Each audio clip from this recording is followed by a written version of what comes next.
Hello everyone, welcome back to another episode of Double Take, where I take a second look at movies and games to see if they're as good or as bad as everyone says they are. A few days ago from the time that I'm recording this, the trailer for the new Joker movie came out, and it looks pretty good, though we really only have one trailer so far. I decided to do my show on something that I've wanted to talk about for a while now, and is relevant to the upcoming flick, The Dark Knight.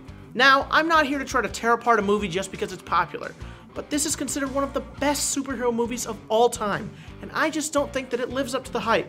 I will say though, spoiler warning for this movie, though it's been over 10 years, so I think I'm good. Let's start with some of the action in this movie. When I say some of the action, I mean only some. For the most part, this action is pretty good. It is solid direction and is entertaining to watch and rewatch. A small portion of it just feels out of place and sloppy compared to the rest. I'm mostly talking about one of the first fight scenes in the movie, the parking garage. When I rewatch The Dark Knight, this is the part I usually lose focus on. The character motivations don't make any sense, some of the physics are off, and even the end of it just doesn't sit well with me.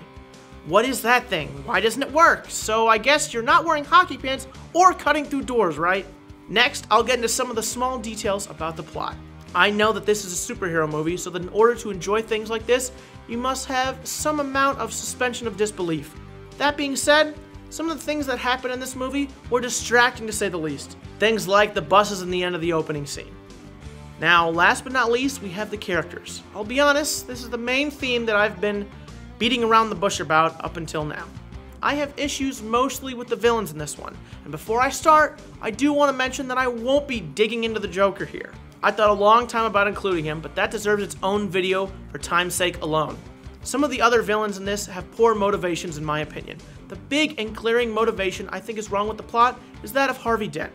In the movie, his to-be wife and Batman's love interest dies, and in the same event, he gets a little dinger of a boo-boo on his face. Nothing a little Neosporin can't handle though, buddy. You'll be fine.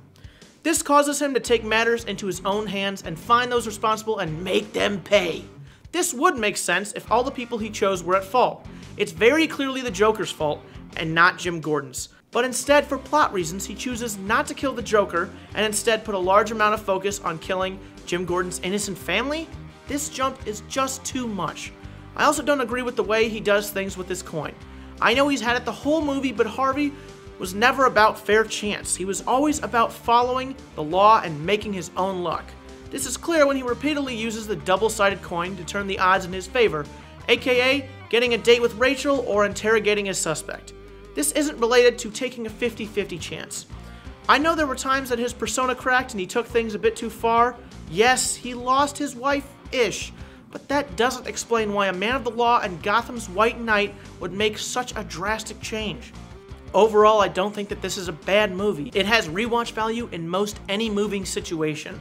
The acting is spot on, the writing isn't terrible, the score is chilling and inspiring, as well as some of the cinematography that was really intriguing. It just didn't wow me by any standard. Nowadays, there are many more things that a superhero movie can do to impress. There are movies that take chances, that have twists, that don't follow a regular format and subvert your expectations. We have had over a decade of superhero movies, and those tickets keep selling, butts keep hitting the seats to watch. And that's not because the movies have followed the most linear storylines with drastic shifts in character motivations just to further the plot. Overall, I'd still rate this movie a solid 8 out of 10, but still not my favorite Batman movie. Dark Knight Rises, I love you. Well, that's all I have for you folks today.